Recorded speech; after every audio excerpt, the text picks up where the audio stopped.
నేను అనుకున్నాను చిన్నప్పుడు, ప్రభువా నా జీవితంలో ఏదన్నా ఒక్క దేశం, ఆ చిన్నదైనా పర్లేదు, నేపాల్ శ్రీలంక అయినా పర్లా, నా బతుకు ముగించబడే లోపల ప్రక్కన ఒక్క దేశంలోకి వెళ్ళి సువార్త చెప్పాలయ్యా అని ప్రార్థన చేసేవాడిని. కానీ దేవుడు అన్నాడు, అడుగు వాటన్నిటికంటే, ఊహించి వాటన్నిటికంటే అత్యధికంగా చేస్తానని వాగ్దానం చేసిన దేవుడు.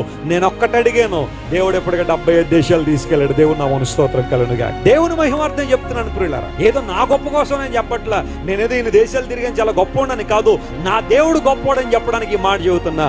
ఒక సామాన్యమైన వ్యక్తిని దేవుడు ఎంతగా నిలబెట్టాడంటే, నిన్నెందుకు నిలబెట్టాడు దేవుడు, నిన్నెందుకు వాడుకోడు?